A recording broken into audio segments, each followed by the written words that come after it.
And so with that, I will turn this over to Suze. Okay, let me first share my screen. And you should all see a somewhat older, longer-haired self-portrait on the screen. Let me know if you can't see it. We can see it. Okay, very good. All right, so that's me. And I do think of myself as a painter. And I have gone to a lot of different residencies in many places. And I love our own wilderness areas here. And I pretty much learn a place by painting it. So that's Zion. Let's see, Mount Rainier.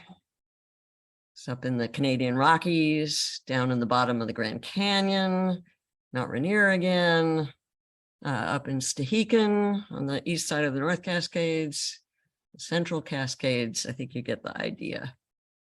So this makes me happy doing this.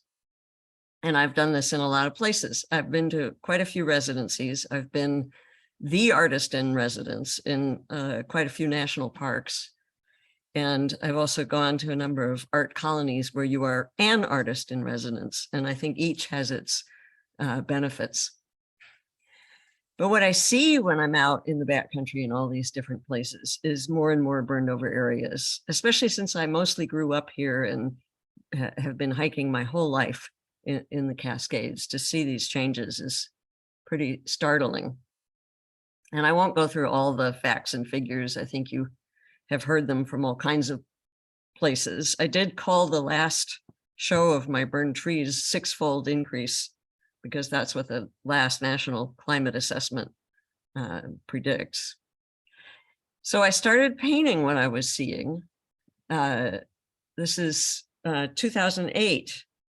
And I'm going to just kind of go through these fairly quickly and not dwell on them, since this talk is really about books. But I wanted to show you the evolution I started out painting whole scenes of burned trees. And then in 2011, I had a residency at the Banff Center in Banff, Alberta.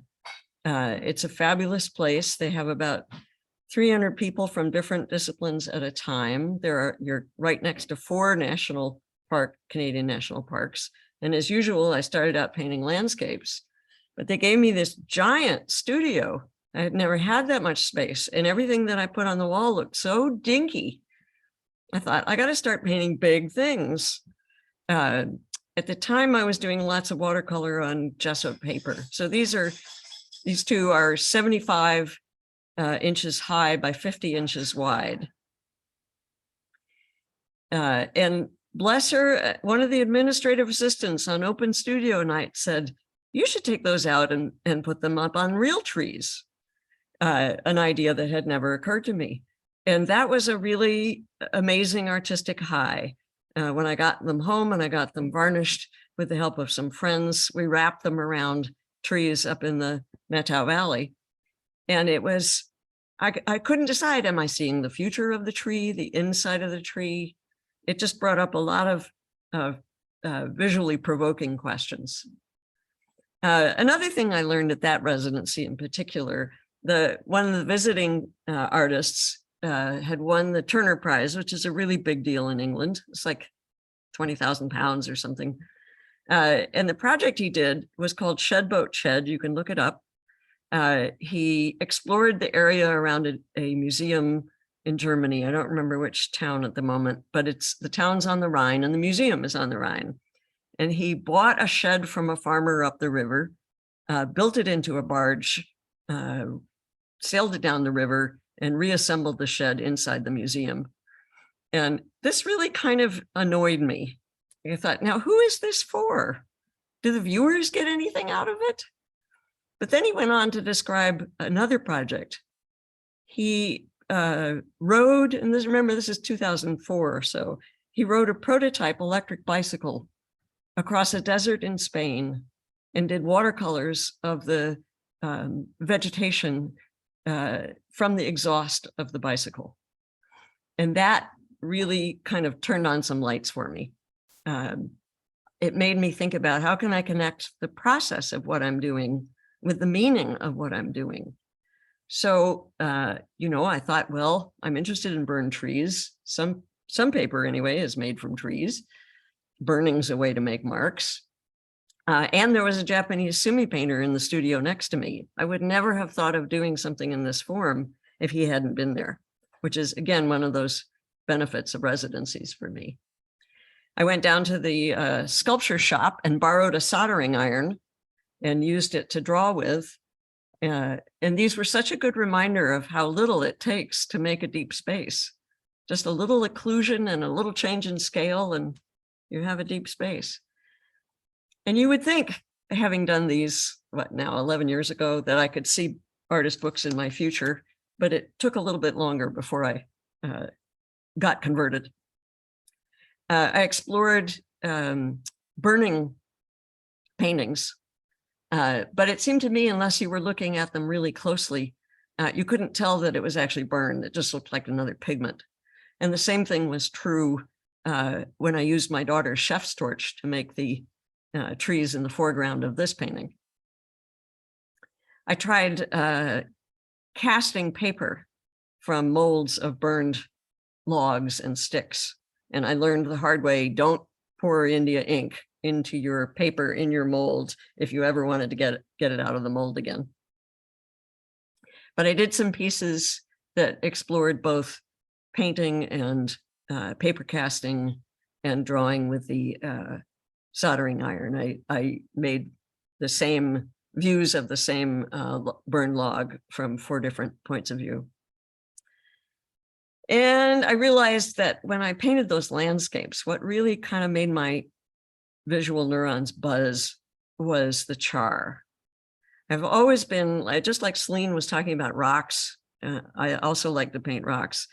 I love texture. And I like textures in particular that are both somewhat structured and have some random elements to them. And char is definitely one of those things. And the first few I did were rectangular like this. And then I suddenly thought I was literally hiking on a trail in Zion, and between one foot down and the next, I thought, wait a minute, this is paper. I can make it any shape I want. It doesn't have to be a rectangle. I don't have stretchers and a canvas. So I started tearing the paper to match the contour of the tree. And it makes for a softer edge. If I cut the paper, it would flatten the image. It would look harsher. So I've been doing that now ever since. I started this series, I think in 2011, and I'm up to about 54, I think 55 of them now. And the burned trees make me anxious, and I find them beautiful at the same time. And I'm attracted myself to work that is both disturbing and beautiful. And that is something that I realize adds more power to what I'm doing.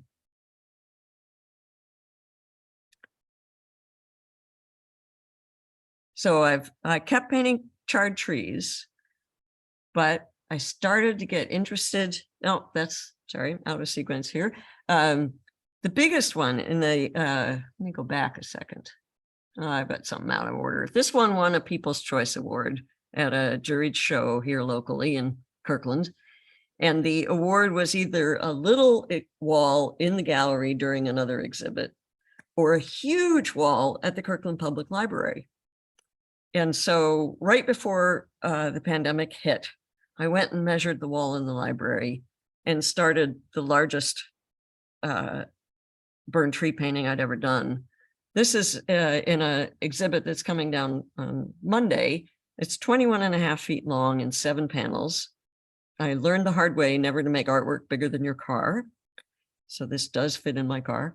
And it was great fun in this exhibit to try wrapping it around an inside corner. It can hang vertically, it can hang horizontally.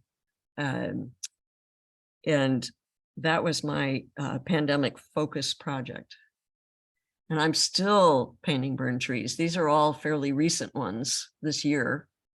The one on the right comes from, it used to be called the Endowment Lands. Now it's called Spirit Park in Vancouver, BC, right in the city. The land that the university was given I'm sure was logged about 100 years ago, and they used to burn the stumps when they logged them. And I recently learned from a forestry professor at the university, at Oregon State University, that there's still more carbon stored in a burned forest than in a logged one. And so this burned logged stump made me think about that. It lost the bulk of its store of carbon, and it's on its last legs, returning to soil. So I've tried showing these a number of ways. I first hung them from the ceiling in a climate exhibit at the Museum of Northwest Art up in La Conner in 2016. Did the same thing again at the San Juan Islands Museum of Art. And then I got interested in trying printing them on fabric. And I was at a residency where the founder had a grant to support a collaboration. And she put me together with a young woman who has been a wildland firefighter. And she wrote 14 stories to go with 14 of these prints of trees. The reason I find the fabric so interesting is that it suggests, with its gentle wafting around, that the forest is ephemeral. You think of it as solid and permanent, but in fact, it's ephemeral. So I proposed doing a big installation of this, and with the help, thank goodness, of a textile artist, got them done. That's Arissa on the right and me on the left. That was a studio shot. But what I really love, where they first opened in 2019 in Florida, the museum sent me this photo. I couldn't go, but I love it because it shows people really looking, and you could tell it's not staged by how they're dressed. And of course, in a way, this is a book. It's a book you can walk through. But all these texts, all these stories about different fires and aspects of firefighting and climate are a kind of book. So how did I get to artist books? It's actually kind of funny. I've belonged to the same painting group now for about 20 years. And someone wanted to do travel journals, wanted us all to do travel journals. And I had no interest in doing travel journals. So I started making books. I first thought, I wonder if I've got an old mountain painting I don't like, and I could fold it in such a way that it would become a mountain when it was unfolded and fold flat. I never did really succeed at that, but I got interested in the idea of using my paintings to make books with. And of course, the series of burned tree paintings was an obvious one. That first one on the left is a bunch of inkjet prints that are pop-ups and an accordion fold book. So I explored a lot of those. And for a painter, I have to say how wonderful it is to make books. You get to think in 3D instead of a single Eiffel on a wall. It's a challenge, and I love it. You have a sequence, like a movie or a book that you don't have when it's a single Eiffel on a wall. They can be intimate, although when I look at my history, I must say, I think they're getting bigger and bigger. It's logical for someone who works in series. So I started making books, either literally with paintings or with prints of paintings. There's a pull-up summit to Mount Baker there on the bottom. That was a painting of Capitol Reef.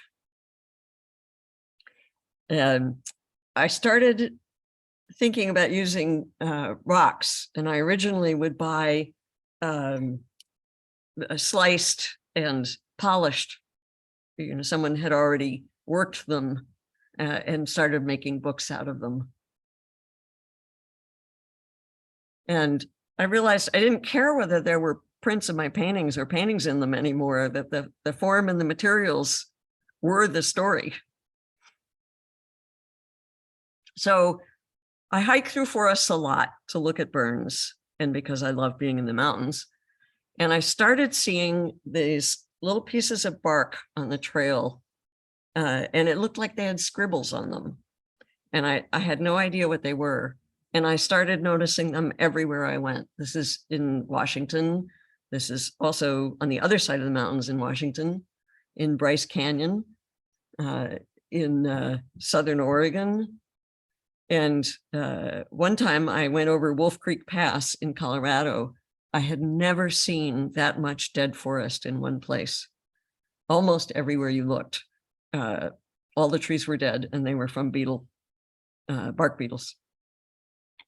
And that's in Lookout Pass in Montana. So those, even greater irony to me, those chewed trails, because it's literally the beetles eating their way between the bark and the wood, are called galleries. And it's what the larvae of the beetles eat as they pupate, become larvae, chew, and eventually emerge as beetles. There are bark beetles everywhere there's trees. It seems like every species has some kind of beetle that is specific to it. There are only about 10 species that have adapted to mass attack live trees. So the 6,000 or so that exist mostly are, as one of my entomology experts said, just janitors. They're decomposers. But those 10 species have gotten quite a niche that is exacerbated by climate change. They've always been there, or at least they have a fossil going back to 8,000 years or so.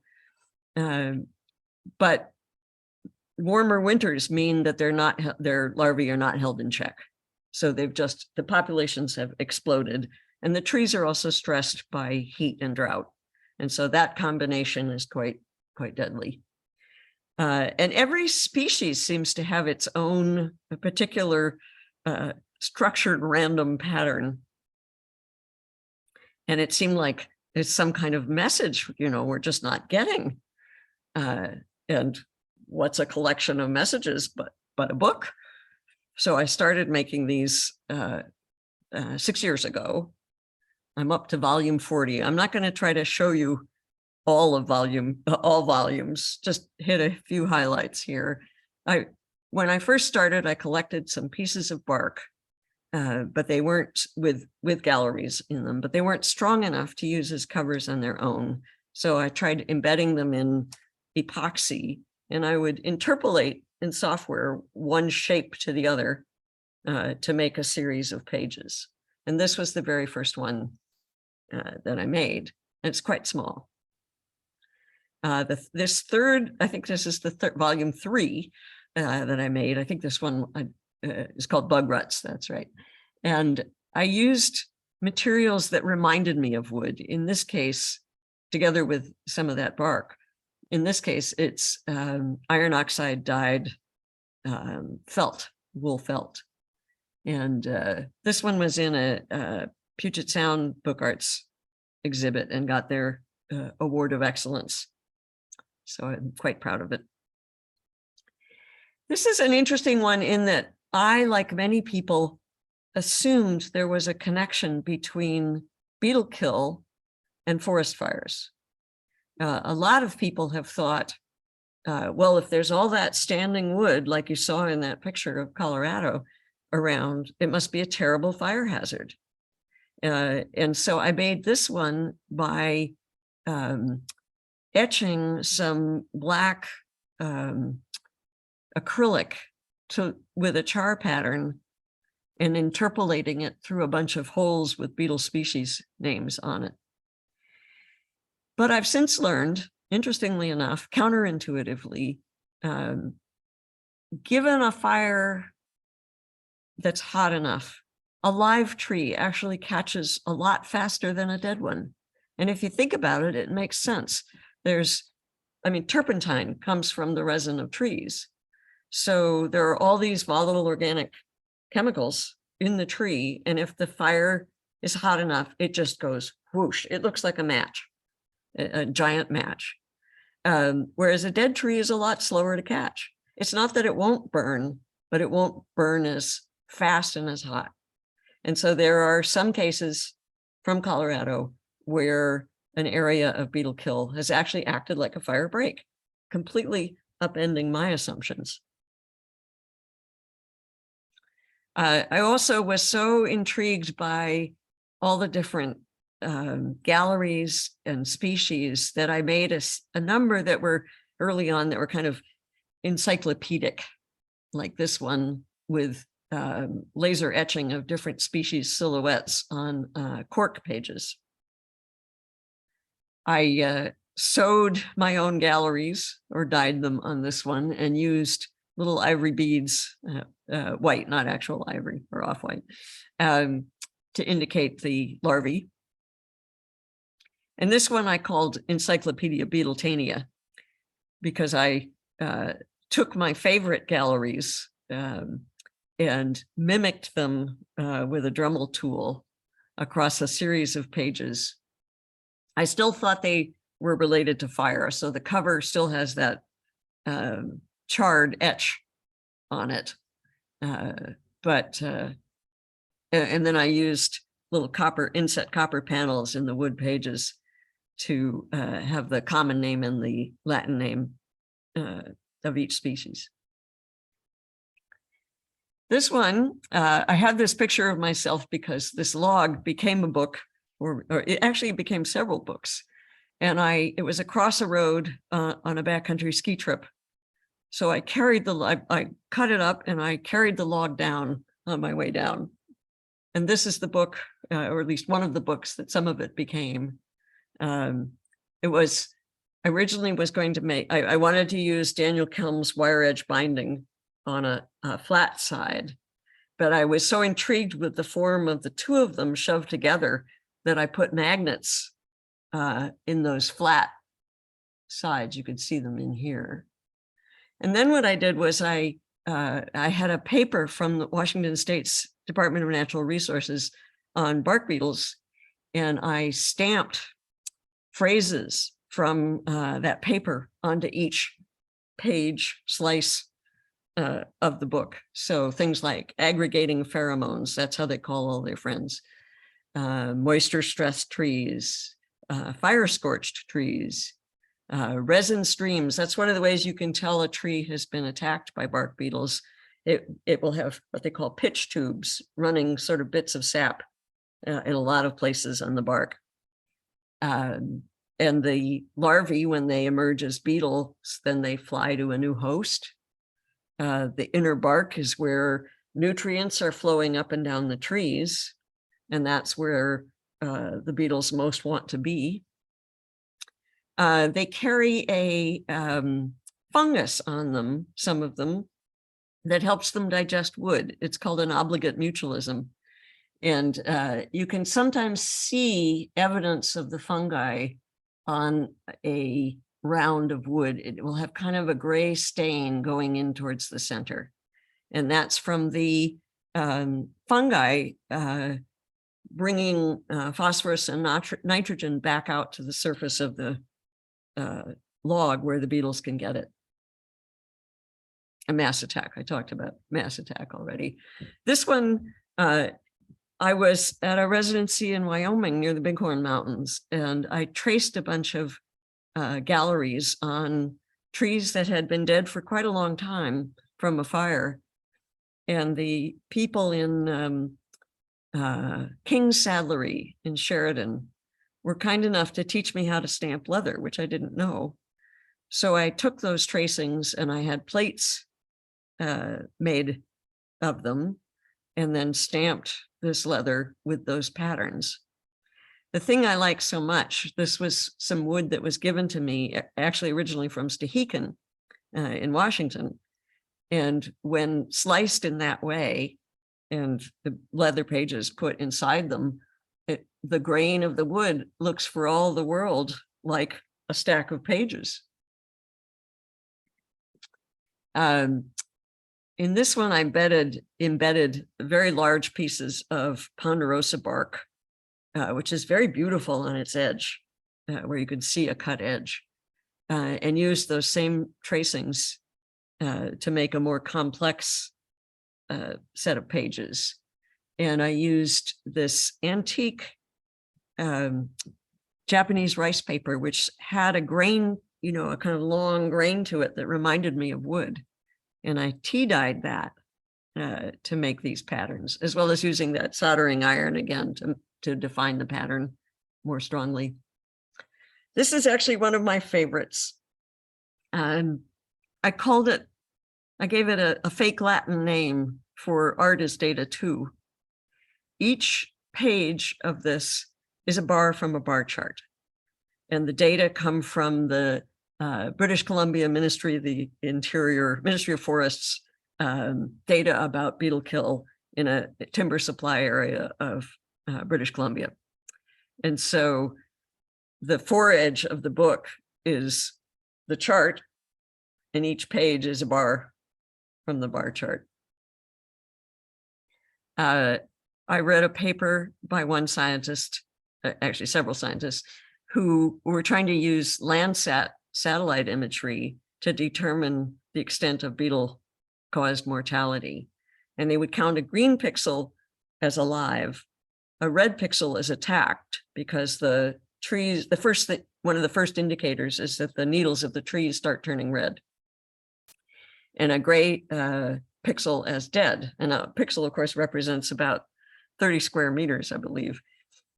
So this one, I interpolated 2 pieces of bark that had mountain pine beetle galleries on them. And the color of the wood progresses from wood to red to gray throughout the pages of the book. Another piece of scientific information I learned is that different beetle species range themselves along the height of the trunk. So I took a branch and strung these pages, these little pieces of mat board with laser print transfers on them at different places on the branch to suggest different beetle species using different parts of the branch or trunk. I've gotten to collaborate with some wonderful people, and it's I can't say enough good things about collaborating with people who are not in your field. These poems that are in these 2 branches were written by a woman who is a biology teacher and a botanist. And I'm just going to play one for you. It's short. Larva, from a Latin word that meant ghost, specter, disembodied spirit, demon. The forests are haunted. Press an ear to the bark, you can hear scribbling. Beetle larvae grave the wood in their dark underworld, marking the tree for death. In runic calligraphies, in cuneiforms, in hieroglyphs of hunger, they write by excavation, by gnawing forward toward the next life, the life with wings. The larval galleries are inked sometimes with blue stain fungus. What is being said? Fiat justitia ruat caelum? Let justice be done though the heavens fall. Fiat justitia ne periat mundus? Let justice be done that the world not perish. The dying trees flush red, then blench to gray. High on the mountains, where air is arid and cold, they stand for decades, ruined, limbs rattling when the wind is up. These are called ghost forests. It still gives me goosebumps, that hieroglyphs of hunger gnawing their way forward to the next life, the life with wings. Wonderful poem. So I received a whole bunch of map data from the Forest Service and made this piece. I cannot remember how I ran into it, but there were two Cambridge professors, a mechanical engineer, I think, and I can't remember, and a mathematician who had invented a fold for getting, they wanted a way to get large columns of material up to the space station in a flat package. And they published their fold. So I used that in this book. And what's in those folds is this strips of this map of tree mortality in Washington and Oregon over a 10-year period. And you can see where it gets redder, that's where more trees are dying. So it's mostly just east of the crest in Washington. I had some data that went onto this scroll form. The top curve is the tree mortality in the Rocky Mountains over a 10-year period. And it's a little tough to see, but there's a subtler curve, and that is the mortality from mountain pine beetle alone. And the threads are year points on the graph. This one recapitulates the life cycle of a bark beetle. So they're hatched in these little straight channels. They start chewing, the eggs pupate and become larvae, and they start chewing their way out away from the egg chambers, and then eventually emerge out holes and go on to the next tree. So this tree, this log, is that same Teanaway log that you saw the picture of me carrying with my skis on my pack. So it's had a lot of use, that log. This was probably technically one of the hardest ones I tackled. I picked up this branch in part interested in it because the beetle galleries had rotted black against a light colored piece of wood. And usually it's the other way around. It's a dark gallery or a light gallery against a dark piece of cambium. And it's 27 inches long, I think. And it was curved. And when I split it, it split off axis. And I wanted to put pages in between that would fill the space between them evenly. And the way I tried to do it, or I figured out to do it, was I wanted to get a 3D scan of the space between those two pieces.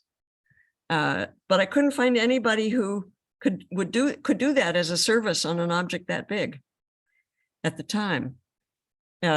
So I have a dear friend and enormous help, a retired mechanical engineer, who set up his table saw as a 3D scanning device.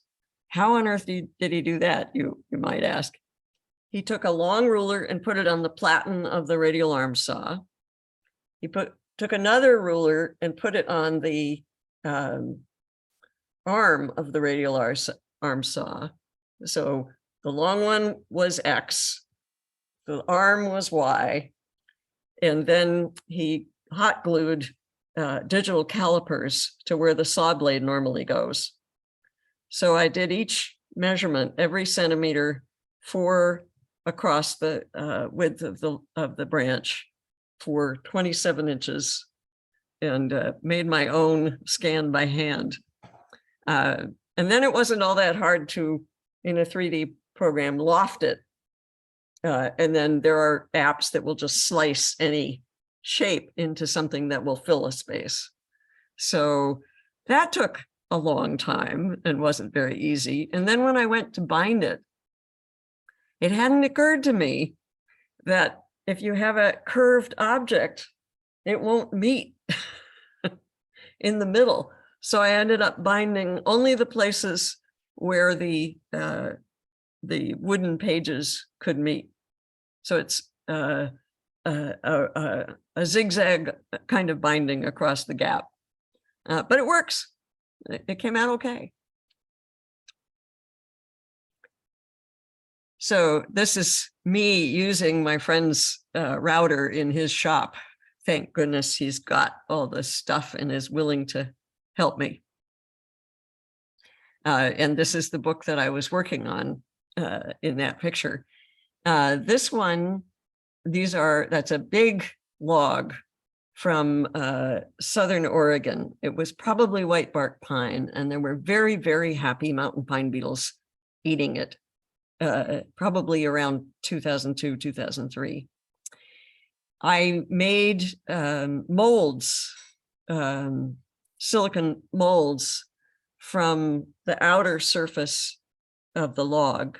And those are the end papers that you see in the left here.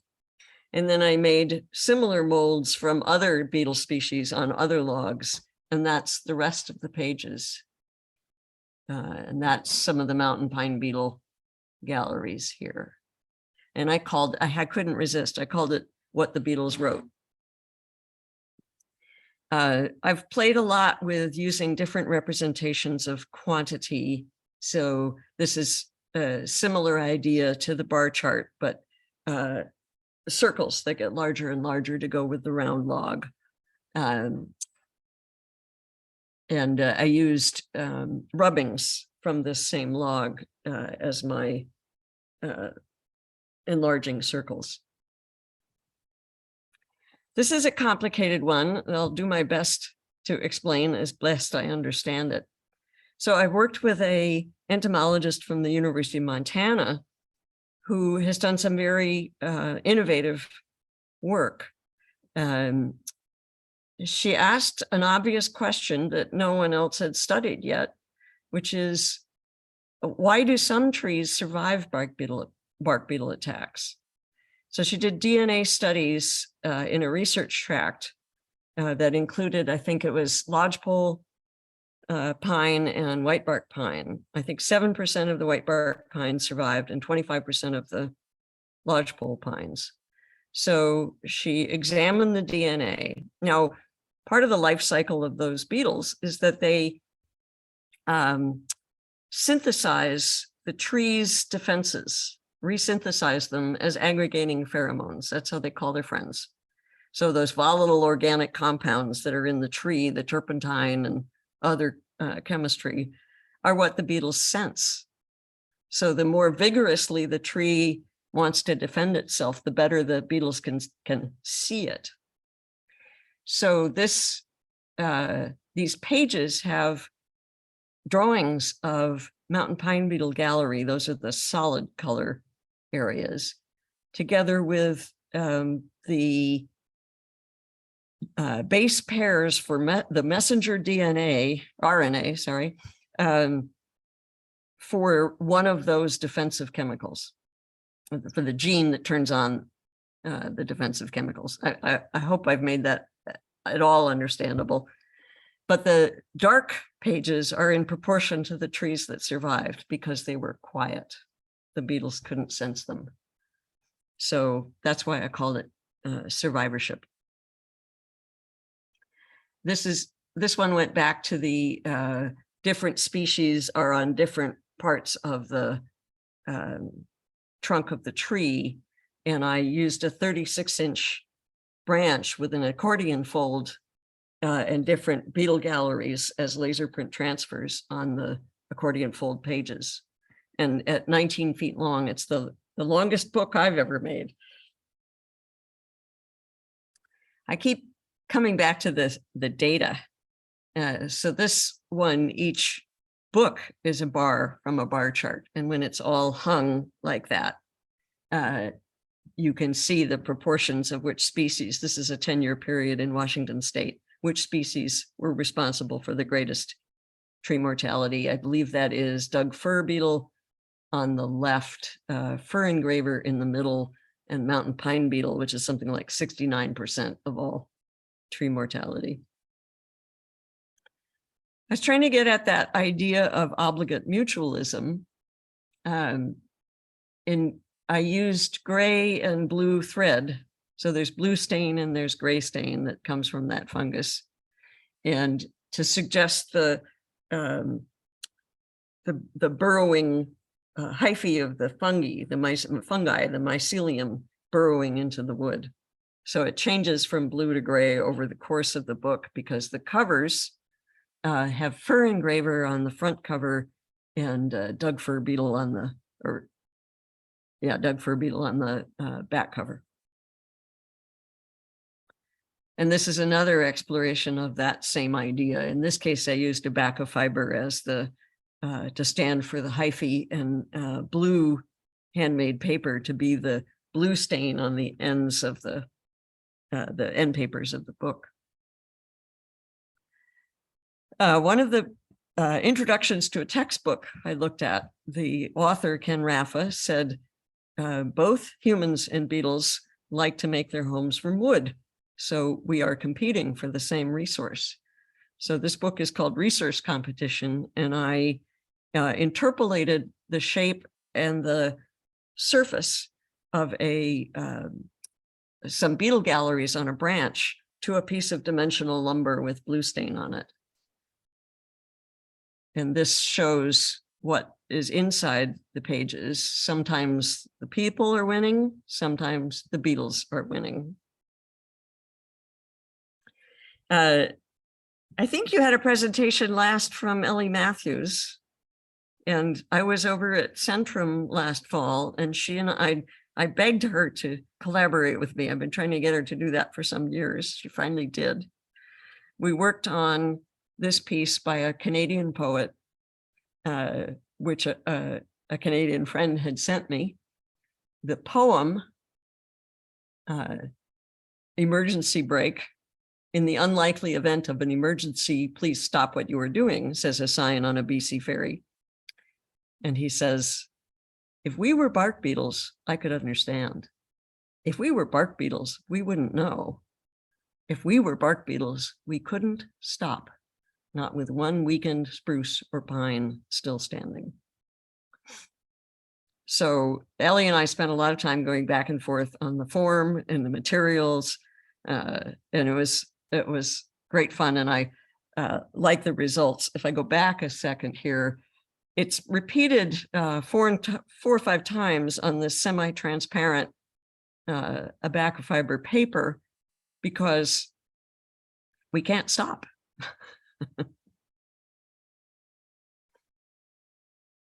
And one of the things she had suggested to me in this process, we were exploring different cover ideas as well as forms. And she said, well, you could paint some ponderosa bark because there wasn't any there, near Port Townsend. So I did. And while it didn't go into Emergency Break, I used it later for this one, which I called Below the Bark, and used the sort of the metaphor as bark as quilt for the inside of the tree. And I decided to put, like your standard report cover window so that you could see below the bark. There's a somewhat funny personal story about this, in that I liked the painting so much and the pattern that I made a large duvet cover as a Christmas present for my household. And my spouse said, when I put it on the bed, does that make us bark beetles? And I said, only if we eat in bed. So this is one of the most recent. These strange wooden screws we found in my mother-in-law's closet. She's of Norwegian ancestry. We could not figure out what they were. It took several different people before someone recognized them as guitar or violin clamps. If you grow up in the country in Norway and you want to have a Hardanger violin, you make your own. And I remembered that there are books, Vedas or something, and sutras in India that are giant sheets of wood with a kind of wooden wing nut that holds them into a box. So I thought, well, I can use those. And I began to feel as if they had to reference music. And I had thought about trying to put a bark beetle gallery on a music stave and seeing what it sounds like. And I got as far as getting an app referred to me that I could try that with. It didn't sound very good. And when I looked at the app, and there were 150 different instruments or voices you could play your composition in, I thought, I'm over my head. I am not a composer. I don't know how to do this. So the person who had referred the app to me, I begged and pleaded, would he help me with the composition? So I'm going to play this that he wrote. He wrote a section for each slice, and I won't play the whole thing, but we're still working on a way to incorporate the audio into the actual piece or into a pedestal for it. Right now, I've just displayed it with a QR code so that you can hear the music if you aim your phone at it. It starts very quietly. But I'm quite thrilled. I've never worked with a composer before.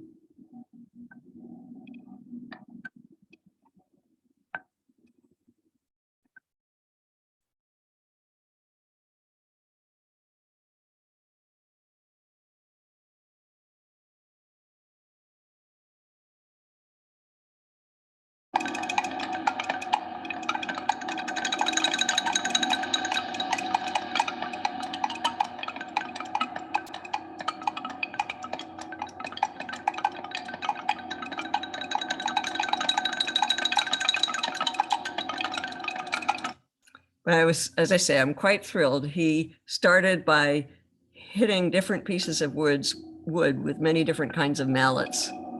Oh, still got it. Okay. So to summarize, these are really the same subject matter as all those burned trees. They just look very different. I think of it as a kind of written metaphor for an urgent message, an exploration of form, material, ideas, data. I call them small kinetic sculptures that use bookbinding techniques. And the fact that I've been able to reach out and work with scientists, poets, foresters, printers, paper artists has made it so rich, and I commend that practice to anybody. And for me, working in series is a form of inspiration. I get the next idea from the last one I did. So I find it very easy to get depressed about climate.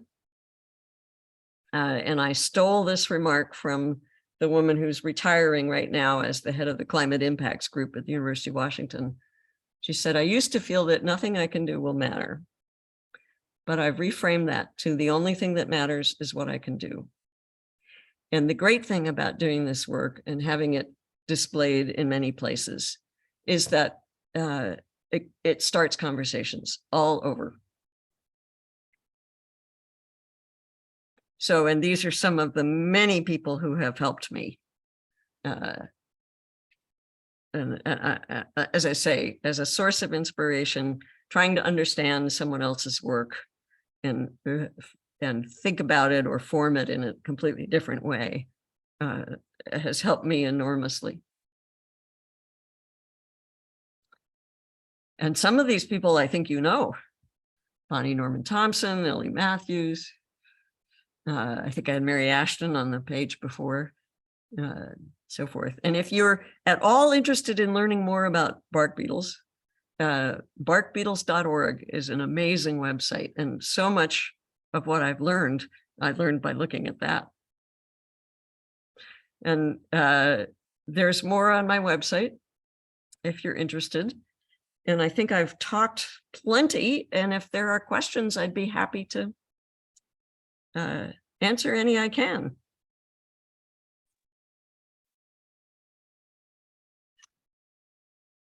I will encourage people to just speak up. I have a couple of questions. So I'll start off with some questions. Maybe that'll stimulate some thoughts. I did want to say thank you for playing that poem by Melinda Mueller. That was an Isn't it? amazing poem. Oh my gosh, her imagery was so strong. It was this was like, oh, here's Suze's talk has been encapsulated in a poem. Yeah, It was no, amazing, really that was amazing. such a thrill. And had she commissioned? I mean, did you commission that poem, or had she had that poem in her writings already? Or? She was referred to me by a fellow a person in my painting group. They had taught together in the same school, and we, I bought her lunch, and we had a great talk. And because her background is so much in biology and botany, I think whether she knew about bark beetles in particular or not, it was very easy for her to understand what was so interesting about it. And so, no, she wrote those for me. Wonderful. They were Totally amazing. thrilled. So that there's those two, and then another one, she did two other poems, one of which was called Towers of Silence, and it requires some real explanation, but it's based on the Zoroastrian religion. Yeah, you really had to get some understanding before you could understand that poem. And then another one was one of those, I forget what the term is. She took some scientific papers and just extracted phrases and then put them together in a poem. So are bark beetles Zoroastrians? No, not at all. She was using the idea of excarnation. I can send, I think I can find, send a link to the poem or put it in the chat. So I noticed a lot of the early books had a similar binding where they had 3 rows of like 4 or 5 stripes. And I wasn't familiar with that form. What is that form?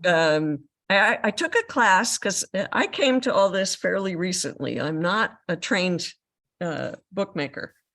And I took a class from Jessica Spring, I think it was at Pratt at the time. And she suggested for what I was trying to do, which was work with fairly rigid materials, that I look at wire edge binding. A man named Daniel Kelm invented it, and there are several explanations. It's basically a wire embedded either in paper, or I use 2 layers of cork or wood or, whatever. And then you tie a series of square knots across openings where the wires are exposed. And it's great because you can have quite a range of widths of materials. They can be rigid and it opens completely flat. So it's kind of like macrame on the back? Yeah. It looks kind of like macrame. Yeah, no, that's a good analogy. It is. It's a bunch of square knots. Oh, I would love to see one of those in person because I'm not familiar with that binding. It was really interesting looking, and it looked really practical for the single sheet rigid materials. Right. Now, early on in the talk, you said you are interested in how little it takes to create a deep space. Yes. And so, I want you to talk. So what do you mean by deep space? Okay, in the visual arts, in painting, drawing, representations of, they don't have to be real. It could be abstract too, but you get your brain will make something recede in space by a series of characteristics, whether it's atmospheric perspective, things get grayer and lighter and softer as they recede, or occlusion, one thing blocks another, so your brain thinks it's behind that thing. And in those very spare drawings with a soldering iron, I realized I could get a deep space in a forest, just by having lines of different lengths and a few occlusions. And it was a good reminder of that principle. Okay. So you are talking literally deep space visually represented. Yes, visual representation of space. Ah, so I was Not- thinking not- maybe not- deep space is not like this Zen Crab moment, nebula or, yeah. the deep space of my mind, or Right, right. No, but we could take it that way. Kate, I see in the chat, Kate asked a follow-up question on the wire wrench binding about if the wires are inserted directly into the wood. I've done it several different ways. The way he invented it, he actually would take a paper punch and get circles down the fold of a page that he folded over. So then it would expose the half circle with the wire in it, and he could bind to that spot. So I've used variously 2 slices of wood, folded over fabric. I've embedded wires in epoxy, when I cast the epoxy, to get that edge that you can bind to. So there's quite a variety of ways you could do it. But yeah, the principle, however you do it, is to embed a wire in the material you want to bind. I've sewn them in, I've inserted them, I've cast them in, done it a variety of ways.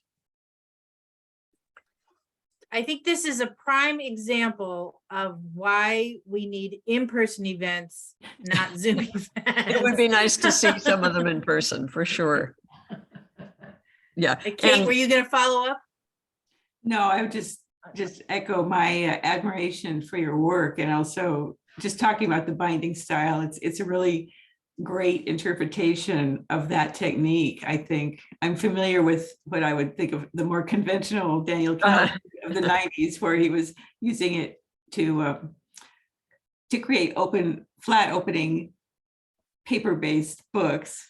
Mm-hmm. But it's a style where you're basically building the sewing stations onto Right. material, and you've embraced that so beautifully. Thank you.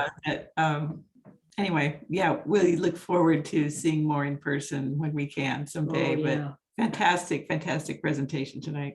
Thank you very much. Yeah, I did. Alas, I had a show at the Center for Urban Horticulture in June, where you could see them, but it's like all book art show. You don't really want everyone handling them. It's a mix, right? Yeah, and what I should have done probably was set up another camera and page through some of them for you. But you would have been able to zoom in on. Yeah. Okay, show me that.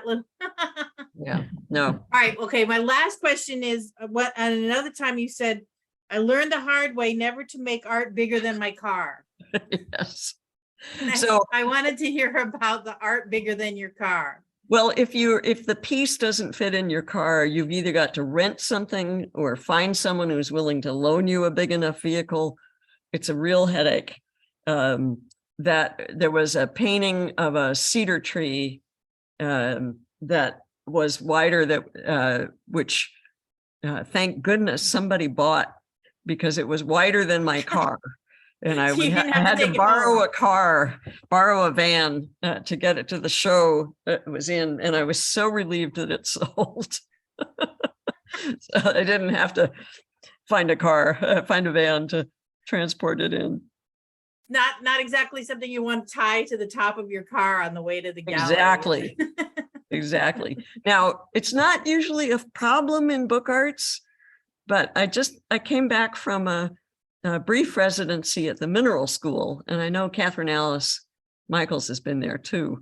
And there was a fellow who's a woodworker who lives a couple of blocks from the school and the place we were working.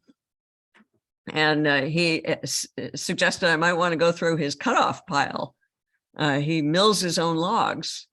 And I came back with some 4-foot partially milled pieces of wood that have beetle galleries on the bark edge.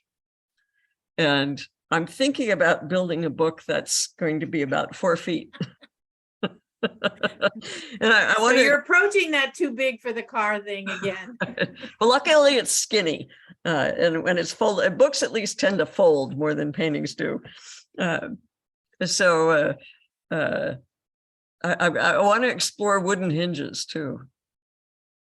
Wow. That's the great thing about that series of books is all the different elements that you incorporated, which you said, the violin clamps and the different binding styles and all the different materials, felts and epoxies and the mica or whatever those clear pages were. That's really, or I guess those aren't bark beetle books, but still No, they're part of- those were rock books. Yeah. right. Oh, okay. And that rock. was crystalline selenite, I'll have you know. Oh, that was very cool. That was very cool. Yeah. No, and when there was a Sandra Krupa's 50th anniversary, and there was a call for books for that, I gave them that one. And I read up on selenite, which I had never done before. And it has a somewhat mystical side, as well as sort of, if you will, geology. And I've forgotten what it represents, but it does something good. And I said they could file it in geology and self-help. Yeah. And that one's held at UW? Yes, correct. Oh, so someday we could go and see it if we wanted to. It's true. Someday when they let us back into the library. Right. All right. Well, is there anybody else? Any other questions that anybody has? It's been absolutely fascinating presentation. I really loved it. So I want to thank you very much I'm going to turn off the recording somehow.